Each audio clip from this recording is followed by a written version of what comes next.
بسم الله الرحمن الرحيم. رسولنا الكريم الداعي إلى رضوانه صلى الله عليه وعلى آله وسلم تسليما كثيرا ثم أما بعد. وقد قال الله تعالى في كتابه الكريم وهو أصدق القائلين ولم يزل متكلما بعد أعوذ بالله من الشيطان الرجيم بسم الله الرحمن الرحيم يا أيها الذين آمنوا اتقوا الله حق تقاته ولا تموتن إلا وأنتم مسلمون. ثم أما بعد فإن أحسن الحديث كتاب الله وخير الهدى هدى نبينا محمد صلى الله عليه وآله وسلم. Ikhwani al-aizza rahimani wa rahimakumullah. Jamaah sidang salat zuhur Masjid Buku Salam yang dimuliakan Allah Subhanahu wa taala. Alhamdulillah, segala puja dan puji serta syukur kita selalu dan senantiasa kita panjatkan kehadirat Allah Subhanahu wa taala. Alhamdulillah atas berbagai limpahan nikmatnya, rahmat dan karunia-Nya. Keberkahan, keutamaan dan kebaikan sangat banyak, tidak terhingga, tidak terbilang.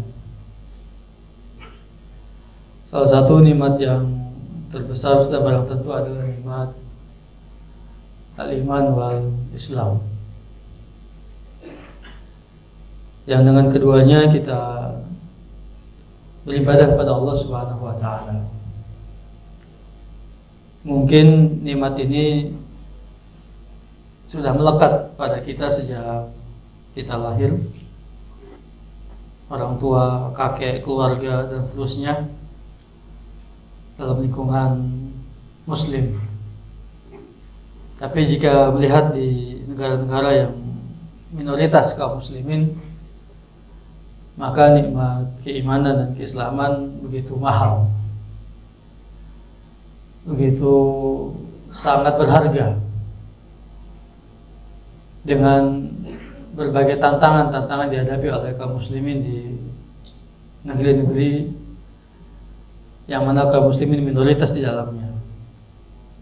Untuk sholatnya, untuk baca Qur'annya, untuk kajian-kajiannya dan aktivitas-aktivitas keagamaan lainnya begitu sangat-sangat berharga dan mahal. Dan semoga Allah Subhanahu wa taala langgengkan nikmat ini untuk kita di negeri yang kita cintai ini. Allahumma amin ya rabbal alamin.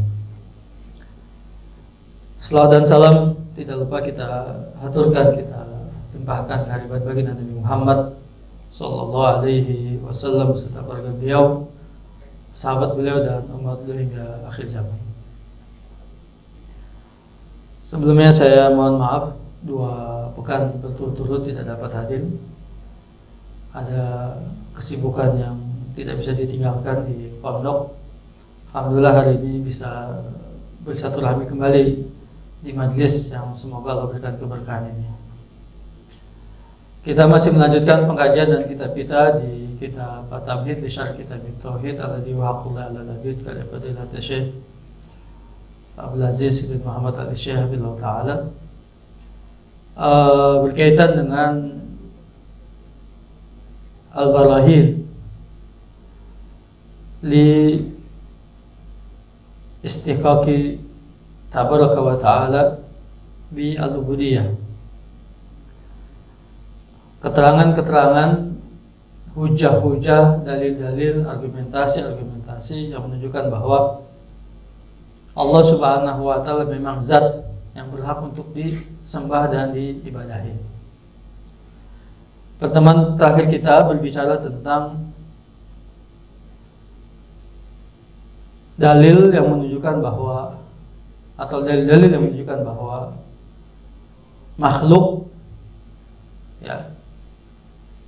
itu tidak berhak untuk disembah dan diibadahi. Artinya tidak berhak untuk mendapatkan sedikit pun dari peribadatan yang kita lakukan sebagai seorang hamba. Betapapun besarnya, agungnya, mulianya, tinggi kedudukan dan derajatnya di sisi Allah. Tapi jika dia sebagai makhluk, tetap saja tidak berhak untuk mendapatkan sedikit pun dari peribadatan. Baik makhluk itu dari kalangan malaikat, al-mukarramun, ya malaikat-malaikat yang dekat kedudukannya dengan Allah, yang sangat mulia di hadapan Allah. Lalu para nabi dan rasul yang sudah barang tentu manusia-manusia pilihan yang sangat dimuliakan oleh Allah, sangat dekat kedudukan dengan Allah Taala. Kemudian wali-wali Allah, orang-orang saleh, orang yang beriman, dan seterusnya. Apalagi jika hanya sebatas benda-benda mati, ya, yang tidak bernyawa, matahari, bulan, bintang, apalagi cuma batu, pohon, misalnya begitu. Dan yang paling rendah derajat di hadapan Allah, iblis laknatullah alaih. Siapapun makhluk itu, apapun makhluk itu, bagaimanapun makhluk itu, sekali lagi tidak berhak untuk mendapatkan peribadatan kita. Tidak berhak permohonan kita tujukan pada mereka. Tidak berhak ketergantungan kita kepada mereka. Tidak berhak kepasrahan jiwa kita pada mereka. Apapun bentuknya dari peribadatan itu, baik ibadah-ibadah yang zahir, lahiriah, ataupun ibadah-ibadah yang batiniyah, qalbiyah, sama sekali makhluk itu tidak berhak untuk mendapatkannya. Lalu hari ini terkait dengan penjelasan bahwa Allah Subhanahu wa Ta'ala lah zat yang memang berhak untuk disembah dan diibadahi dengan segala bentuk peribadatan. Sudah diulang-ulang hakikat dari ibadah, ya, seorang hamba mencakup perkataan dan perbuatan yang lahir ataupun yang batin, ya, selama perkataan dan perbuatan itu dicintai dan diridai oleh Allah Subhanahu wa Ta'ala. Ya, demikian kategorinya atau kriteria dan syaratnya, dicintai dan diridai oleh Allah Subhanahu wa Ta'ala.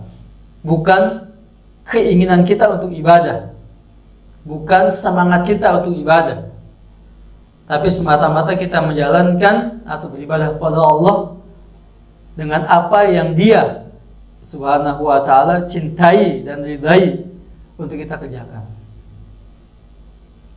Pertanyaan selanjutnya adalah, bagaimana kita tahu bahwa suatu amalan, baik itu berupa perkataan atau perbuatan, yang dicintai dan diridai oleh Allah Subhanahu wa Ta'ala? Maka kriteria yang pertama dan utama harus ada dalam benak kita, masuk ke dalam lubuk, ya, sanubari kita paling dalam, dan kita pegang, jadikan sebagai prinsip hidup kita sebagai seorang hamba beribadah kepada Allah, adalah perintah Allah. Perintah Allah. Itu kata kuncinya, Pak. Perintah kata kuncinya. Ya, apa yang Allah perintahkan, apa yang Dia perintahkan, apa yang Dia minta kita untuk mengerjakannya. Itu kata kuncinya, Pak. Maka kita kenalilah perintah-perintah Allah itu. Kenali perintah-perintah itu. Ketahui perintah-perintah Allah itu. Dan jalankan dia. Perintah itu, ya, bagaimana menjalankan perintah itu? Lihat juknisnya, lihat contohnya, ikuti petunjuknya dari baginda Nabi Muhammad sallallahu alaihi wasallam. dalam salah satu doa iftitah yang kita baca, inni wajjahtu wajhiya lilladzi fataras samawati wal ardi hanifan muslima wa ma ana minal musyrikin inna salati wa nusuki wa mahyaya wa mati lillahi rabbil alamin wa bidzalika umirtu wa ana minal muslimin. Wa bidzalika umirtu. Kata-kata itu Pak, kalimat itu harus masuk itu, menghujam dalam jiwa dan hati kita, dan juga sebagai pegangan hidup sebagai seorang muslim. Umirtu, demikian itulah aku diperintahkan. Kata kuncinya itu perintah. Ya. Ya itu setiap hari itu sebagian besar dari kita membaca doa itu, doa iftitah tersebut. Dan ada kata-kata itu, kalimat itu, wa bidzalika umirtu wa ana minal muslimin. Jadi kalau tidak ada perintah, tidak usah dikerjakan, gitu saja, gampangnya. Ya. Dalam dunia kerja kita sehari-hari saja begitu kok. Meskipun sebagian kita dianggap skeptis, ya, tapi tidak bisa disalahkan dia. Saya hanya mengerjakan perintah atasan. Nah, gitu. Nggak akan dia disalahkan. Instruksi, disposisi, perintah dari atasan, dari bapak. Gitu. Nggak akan disalahkan. Nggak akan disalahkan dia. Ya. Meskipun skeptis saja. Meskipun kita kalau urusan dunia kan, ya sekali-kali lah ada idenya, ada gagasannya, ada inovasinya, ada kreasinya. Urusan dunia, urusan agama nggak boleh. Urusan agama nggak boleh, Pak. Nggak ada inovasi dalam urusan agama, Pak. Nggak ada, Pak. Hanya wasail saja mungkin. Sarana prasarana media wasail mungkin. Ya, kalimatnya mungkin. Mungkin itu tidak harus. Mungkin. Untuk media, sarana, prasarana, boleh inovasi, kreasi apa. Tapi tata laksana, ya, tidak boleh. Ada kreasi, ada inovasi. Yang disebut dengan rukun. Yang disebut dengan rukun ibadah. Sholat, puasa, zakat, haji, umroh, wudu, misalnya, mandi, tayamum, ya, baca Quran, misalnya, jenazah, misalnya, ziarah kubur, misalnya, dan yang lainnya. Perhatikan rukun-rukunnya, tata laksananya, juknisnya, begitu. Nah, itu hakikat ibadah. Hakikat ibadah. Nah, sehingga ibadah yang seperti itu hanya, sekali lagi, kita berikan kepada Allah Subhanahu wa ta'ala. Nah, boleh dipalingkan kepada selain Allah. Nah, berikut adalah tentang dalil dari sisi Allah Subhanahu wa ta'ala, Al-Khaliq, yang berhak untuk disembah dan diibadahi. Dalam satu kajian masalah ini, sifat Allah itu dari sudut yang lain dilihat menjadi sifat al-kamal wal jalal. Ya. Sifatul kamal wa al-jalal. Juga di sana ada, yaitu sifat kesempurnaan dan keagungan. Allah memiliki sifat kesempurnaan dan keagungan.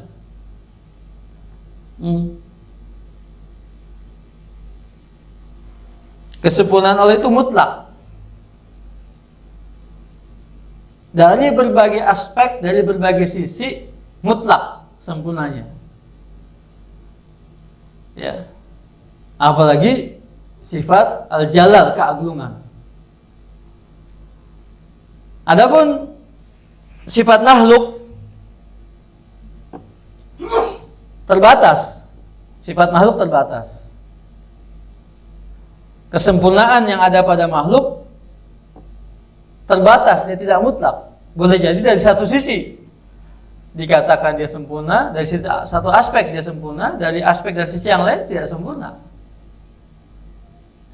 Kaidah dalam masalah ini adalah sifat yang dianggap sempurna milik makhluk, maka Allah lebih sempurna secara mutlak dan lebih layak untuk itu. Nah, itu kaidahnya, Pak. Ya, kaidahnya. Sifat kesempurnaan yang dimiliki oleh makhluk, yang dianggap sempurna dimiliki oleh seorang makhluk, maka sifat kesempurnaan itu secara mutlak milik Allah dan jauh lebih sempurna ketimbang yang dimiliki oleh makhluk. Contoh supaya lebih jelas. Walillahil masalul a'la. Tidak membandingkan, ya, tetapi untuk menerangkan kaidah tersebut. Sesama kita manusia, antara yang melihat dengan yang buta, mana yang sempurna? Yang melihat. Ya, yang melihat. Dari satu sisi, boleh jadi dari sisi yang lain justru yang buta yang sempurna. Karena biasanya orang yang buta itu diberi pengganti oleh Allah yang lebih kuat dari penglihatannya, yaitu pendengarannya atau penghafalannya. Biasanya seperti itu. Ada pengganti yang lain. Tapi dari sifat tersebut jelas yang melihat lebih sempurna dari yang buta. Yang mendengar lebih sempurna dari yang tuli. Yang berbicara lebih sempurna dari yang bisu. Ya. Yang kedua, matanya melihat lebih sempurna ketimbang yang picek. Yang kedua, tangannya lengkap lebih sempurna ketimbang yang buntung. Yang kedua, kakinya dapat berjalan dengan baik lebih sempurna ketimbang yang pincang. Seorang laki-laki yang beristri lebih sempurna ketimbang yang tidak. Seorang pasangan suami istri yang Allah karuniakan anak lebih sempurna ketimbang yang tidak. Kan begitu? Kesempurnaan bagi makhluk tadi dari satu sisi. Boleh jadi kesempurnaan itu dari sisi yang lain tidak dikatakan sempurna. Sehingga kesempurnaan yang dimiliki oleh makhluk tidak mutlak. Ya. Kesempurnaannya tidak mutlak. Min wajhin laisa min jamil wujuh. Dari satu sisi saja. Begitu. Ya kan? Kesempurnaan itu Allah lebih layak dengan kesempurnaan itu.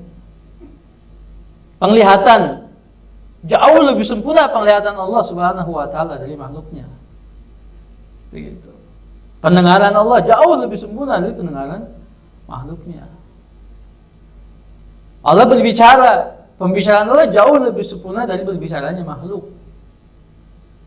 Begitu kan? Ya. Dan begitu seterusnya.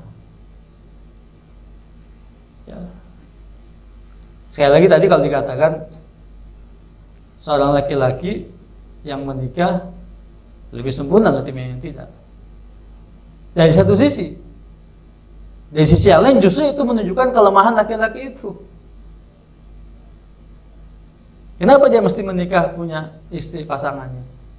Untuk memenuhi kebutuhan biologisnya.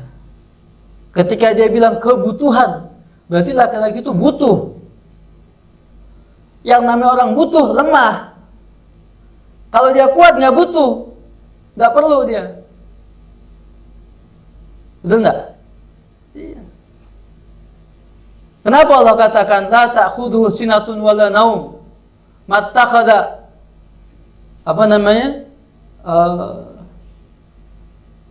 sahibatan wala walada. Ya.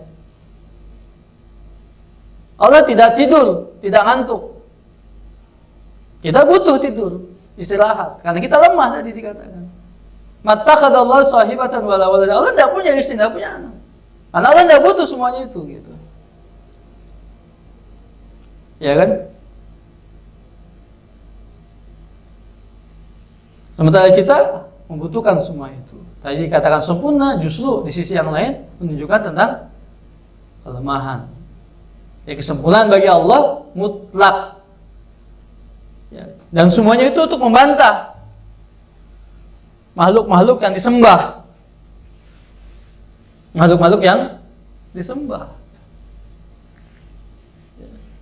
Lalu buat apa nyembah makhluk-makhluk itu? Batu disembah, pohon disembah, matahari, bulan, bintang disembah. Buat apa?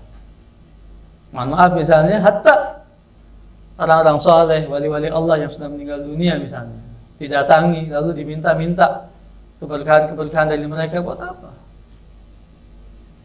Ya, gitu.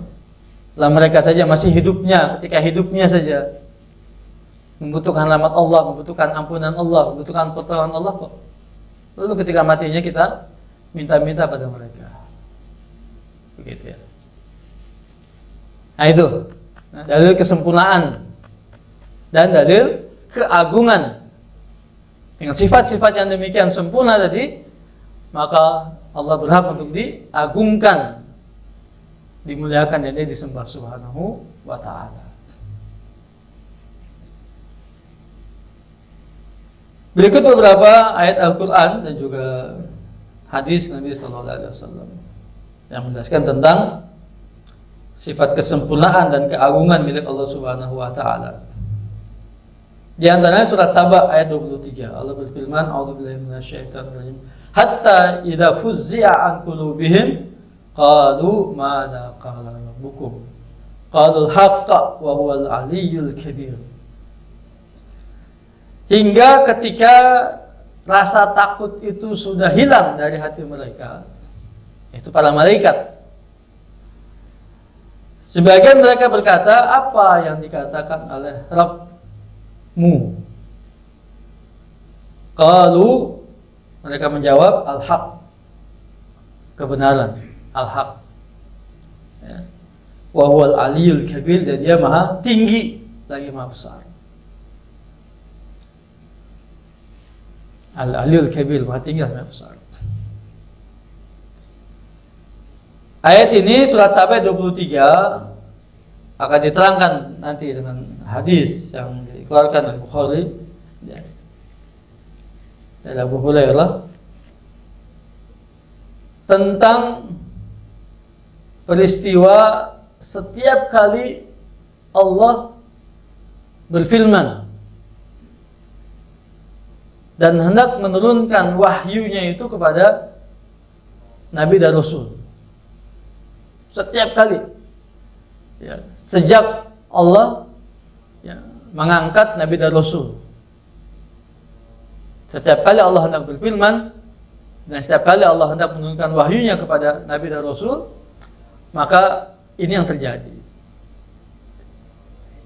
di mana saking keagungannya, kebesaran, kehebatan dan kedahsyatan wahyu itu difirmankan oleh Allah Subhanahu wa Ta'ala, semua penduduk langit pingsan, jatuh tersungkur pingsan, tidak sadarkan diri. Semua penduduk langit, termasuk Jibril alaihissalam. Termasuk Jibril. Bahkan diumpamakan seperti suara itu seperti suara rantai besi yang sedemikian beratnya, hebatnya, dijatuhkan dari tempat yang sangat tinggi menimpa batu pualam yang sangat keras. Lalu suara yang timbulnya itu sangat memekakkan telinga dan menjadikan setiap yang mendengarnya jatuh pingsan. Diumpamakan seperti itu. Dan kalau kita mengingat kisahnya Nabi Musa alaihissalam di Bukit Sinai, yang terjadi adalah gunung itu meletus, khasyiatan mutasaddiah. Gunung itu ya hancur. Gitu. Itu baru Allah tampakkan dengan cahayanya, belum dengan kalimat firman yang akan diucapkannya subhanahu wa ta'ala. Demikian gambarannya. Ya. Walillahil masalul a'la, bukan tasybih, bukan menyerupakan itu, tapi demikian yang diterangkan oleh Nabi sallallahu alaihi wasallam. Lalu setelah mereka pingsan semuanya dan ketika rasa takut itu sudah diangkat dari mereka oleh Allah Taala, maka mereka tersadarkan diri semuanya. Lalu sebagian mereka bertanya, apa yang terjadi? Apa yang dikatakan oleh Rabbmu, oleh kalian? Maka Jibril lah yang pertama kali mengangkatkan kepalanya dan pertama kali tersadar. Jibril mengatakan, qaulul haq, perkataan yang benar, yang hak. Begitu, qaulul haq, wahyu dan firman Allah yang benar. Wa huwal aliyyul kabir, dan dia maha tinggi dan besar. Maksudnya apa itu? Bahwa begitulah kesempurnaan, keagungan Allah Subhanahu wa ta'ala, hingga semua penduduk langit dan bumi tidak mampu untuk menahannya. Hatta Jibril alaihissalam yang punya 700 sayap, yang memiliki kekuatan yang sangat besar, kuatul matin, ya sanggup berhadapan dengan wahyu Allah Subhanahu wa ta'ala. Itu yang pertama. Dalam ayat ini juga Allah katakan wa huwal aliyyul kabir, maha tinggi lagi maha besar. Nah, ini salah satu ayat tentang dalil Allah itu maha tinggi. Maha tinggi. Tinggi dalam zatnya, tinggi dalam sifatnya. Subhanahu wa ta'ala. Dan ini dalil tentang al-ulu. Ya, sifatul ulu. Ketinggian Allah Subhanahu wa ta'ala dan dia berada di atas. Ya, Subhanahu wa ta'ala berada di atas. Jadi Bapak Ibu sekalian, yang dimana Allah Subhanahu wa ta'ala, sebagian pemahaman mengatakan bahwa Allah itu ada di mana-mana. Allah itu ada di mana-mana. Kalimat ada di mana-mana itu perlu diperinci. Ya. Kalimat di mana-mana itu kan general. General. Ya. Kalau kalimat di mana dalam bahasa kita itu, kalau bahasa Arabnya itu adalah fi kulli makan, di setiap tempat. Atau kalimat mana juga menunjukkan di setiap waktu. Menunjukkan waktu tidak. Di mana? Di pagi hari. Kalau pagi, pertanyaannya kan bukan di mana ya kalau waktu ya. Apa? Kapan? Kalau di mana itu kan biasa menunjukkan pertanyaan tentang tempat kan? Betul enggak? Karena Nabi juga bertanya, aina Allah, di mana Allah? Tempat kan? Betul enggak kira-kira? Pertanyaan di mana itu menanyakan tentang apa itu? Tempat kan? Bukan waktu. Tempat. Kalau waktu apa? Kapan? Waktu itu kapan? Ya. Nah, mungkin jawab di mana? Jawabnya di pagi hari, di siang hari, di sore hari. Ya, kapan? Baru di pagi, di siang, sore. Baru pas jawabannya. Kalau nanyanya di mana, jawabnya waktu,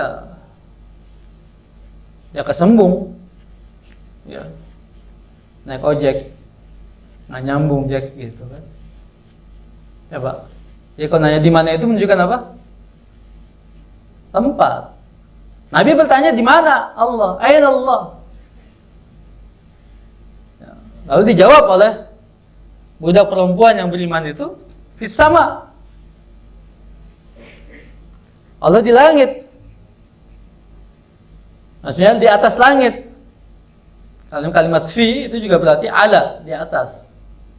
Dan yang namanya langit itu di atas. Mau langitnya 1 atau langitnya 2 di atas. Ini namanya apa ini? Langit-langit. 2 kan langitnya kan. Tetap aja di atas kita. Atau langitnya 1, langit 1. Itu paling tinggi lagi langit 1. Tetap aja di atas namanya langit itu. Posisi di atas. Ya. Nah, kalimat Al-Ali itu begitu di atas. Lalu ketika dia mengatakan di mana-mana saja, misalnya di mana-mana atau di mana-mana. Ya, ini kan juga jawaban yang rancu, yang apa namanya rasionalis, gitu. Semata-mata bermain-main dengan rasio, akal dan logika. Akan panjang itu jawabannya tuh. Ketika dikatakan di mana-mana itu akan panjang. Apa maksudnya? Akan terangkan tuh panjang lebar. Gitu kan. Tapi ketika jawab di mana Allah fis sama, di langit di atas, selesai. Tidak perlu ada penjelasan panjang lebar ngalor ngidul ngomong misalnya. Susah payah harus menerangkan dengan narasi, logika, konsep, segala macam bahasan panjang lebar. Cukup dengan kalimat sama. Ar-Rahmanu 'alal arsy summa stawa ila sama. Summa stawa 'alal arsy, dalam banyak ayatnya. Ketika kita sabbih isma rabbikal a'la, ketika kita sujud subhana rabbiyal a'la, sujud kita Allah Maha Tinggi. Nah, begitu Pak. Sehingga akidah Ahlussunnah wal Jamaah itu simpel, sederhana dan mudah untuk dipahami. Tidak perlu panjang-panjang berpikir, berat-berat, dalam-dalam, nggak perlu berpikir. Logika, mantik, segala macam tidak perlu dipakai-pakai untuk memikirkan itu. Nah, itu salah satu karakter dari akidahnya Ahlussunnah wal Jamaah. Ya, yang dipegang kuat-kuat ya oleh ulama-ulama as-salaf, sahabat, tabi'in dan tabi'in. Ayat tersebut, surat Saba ayat 23 tersebut diterangkan dalam hadis sahih dikeluarkan Imam Bukhari dari Abu Hurairah radhiyallahu anhu dari Nabi sallallahu alaihi wasallam. Idza qadallahu al-amra fis sama' darabatil malaikatu bi asnihatiha khad'anan liqaulihi ka'annahu silsilatun 'ala safwan yanfudhuhum dzalik. Apabila Allah Subhanahu wa taala menetapkan satu perintah, satu urusan, satu ketetapan ya, dengan wahyunya, dengan kalamnya, dengan firman-Nya ya. Fis sama, di langit, masih posisi berada di atas langit. Para malaikat mengepak-ngepakkan sayap-sayap mereka. Khad'anan liqaulihi. Rasa takut yang luar biasa, ketundukan yang luar biasa. Ya. Dari mereka di hadapan qaulihi, ucapannya, firman-Nya, wahyunya Subhanahu wa taala. Ya. Kanahu silsilatun, seakan-akan ya suara-suara itu seperti rangkaian rantai ya yang sangat berat, ala safwanin yanfudhu bidzalika, yang jatuh di atas batu pualam yang sangat keras ya, mengagetkan mereka ya, menggetarkan hati-hati mereka. Hatta idza fuz'a an qulubihim qalu madza qala rabbukum qalul haqq wa huwal aliyyul kabir.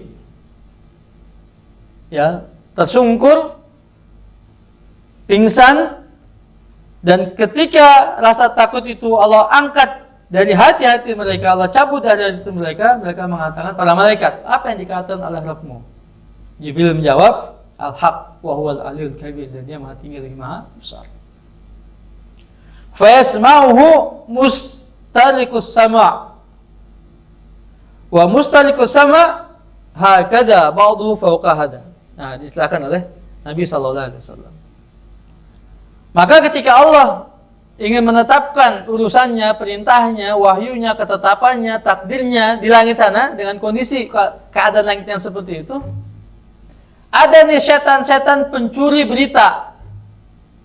Pencuri berita nih setan ini. Ya, dia naik dia. Ya, di atas pundak dengan pundak-pundak terus begitu, nyambung terus naik. Ya, setan-setan itu. Mustariqus sama namanya. Ya, para pencuri-pencuri berita dari kalangan setan. Zaman sekarang apa ya bahasanya ya? Ya, penyadap ya atau namanya? Ya, tapi alat sadap lah kayak gitu, alat sadap. Ya. Satelit kalau mungkin sekarang satelit kayaknya ya. Ya, alat pantau satelit atau apa. Tapi ini setan ini, mustariqus sama disebut dengan para setan. Yang mereka saling menumpuk itu, saling apa namanya, di atas pundak itu. Ya. Terus naik untuk mendengar berita ketetapan langit, ketetapan Allah yang disebut dengan ketetapan Allah tadi akan Allah turunkan ya ke dunia.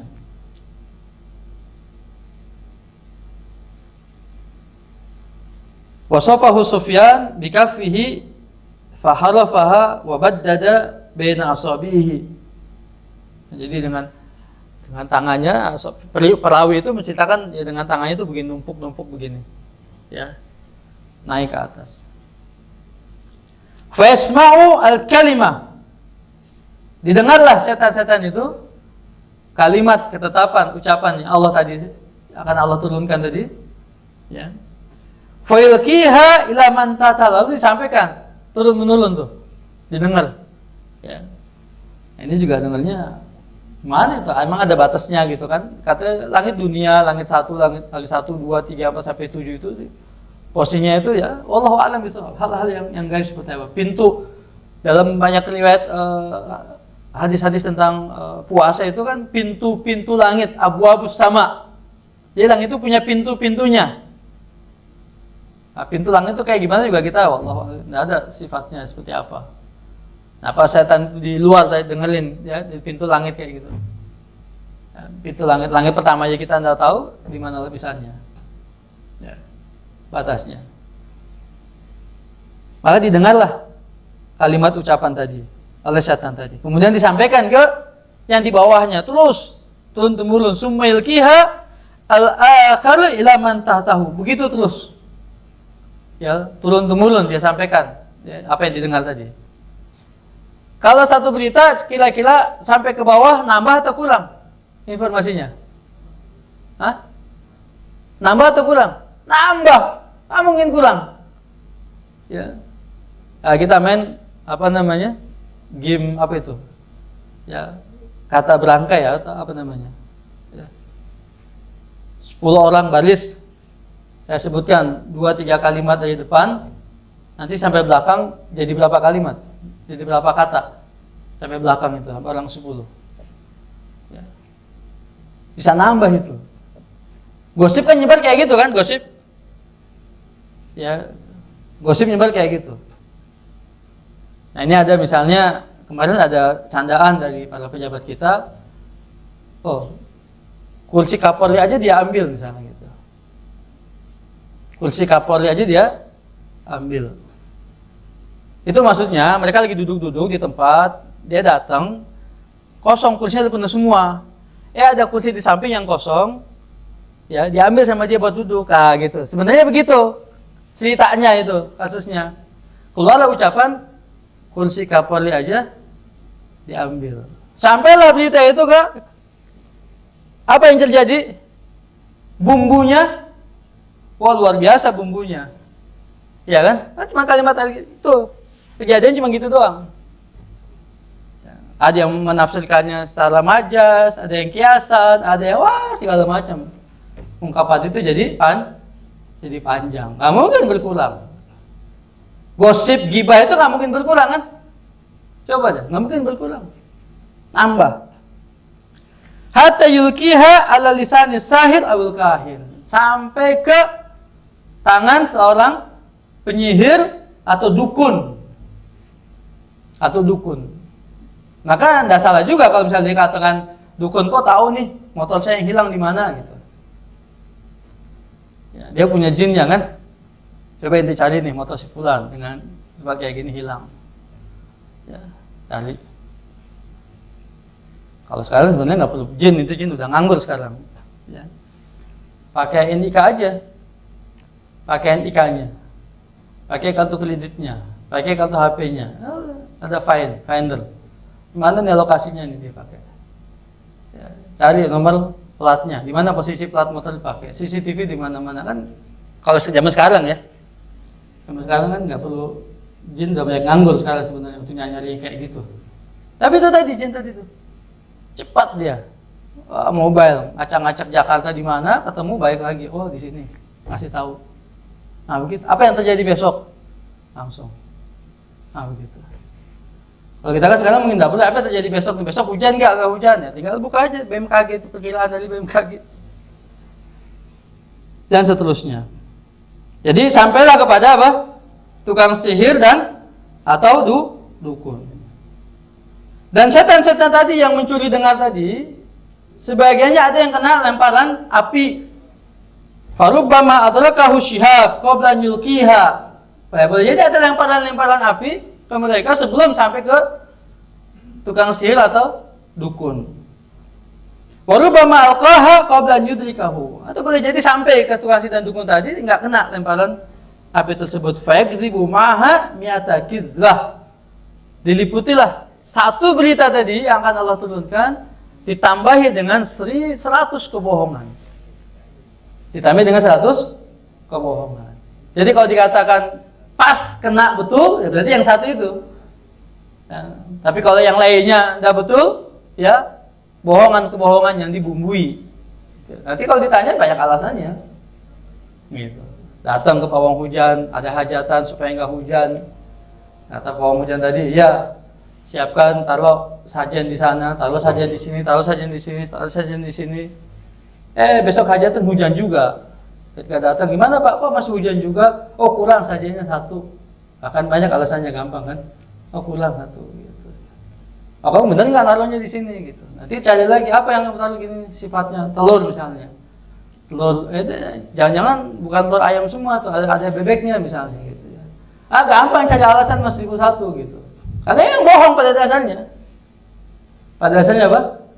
Bohong. Gitu. Cari-cari dalil untuk kebenaran kebohongannya. Alaysa qad qala lana yawma kadza wa kadza kadza wa kadza fa yusaddaqu bi tilkal kalimah allati sumi'at minas sama.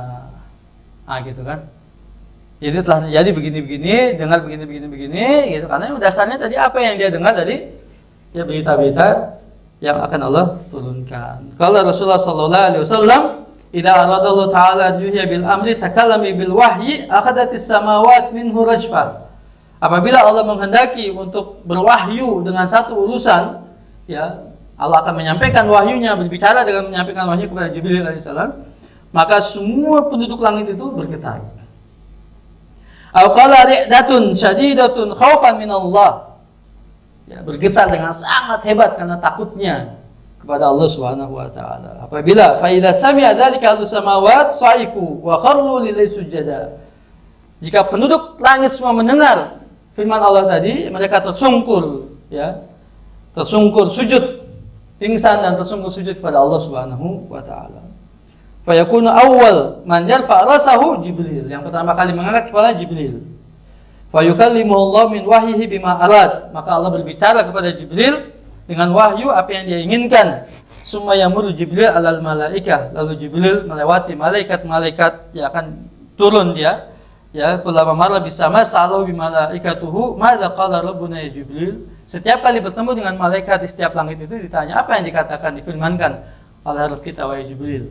Ya, maka Jibril mengatakan al-haq wa huwal aliyul kabir. Kebenaran, dia maha tinggi lagi maha besar. Fa yaquluna kulluhum misla ma qala Jibril. Fa yadhi Jibril bil wahyi ila haitsu amara Allah subhanahu wa ta'ala. Maka Jibril ya menyampaikan wahyu itu ya kepada seorang nabi atau rasul yang diinginkan oleh Allah Subhanahu wa taala. Jadi semuanya ini bercerita tentang bagaimana kebesaran, keagungan, kesempurnaan sifat yang dimiliki oleh Allah Subhanahu wa taala kita tabaraka wa taala yang kita sembah dan kita ibadahi. Ya, dia berhak untuk mendapatkan semuanya itu. Ya, sementara makhluk-makhluk Allah yang lain tidak berhak untuk mendapatkan peribadatan. Terakhir kesimpulannya adalah bahwa ada satu ilmu Pak dalam disiplin ilmu tauhid yang disebut dengan al-asma was sifat, tentang nama-nama Allah dan sifat-sifat Allah. Ya.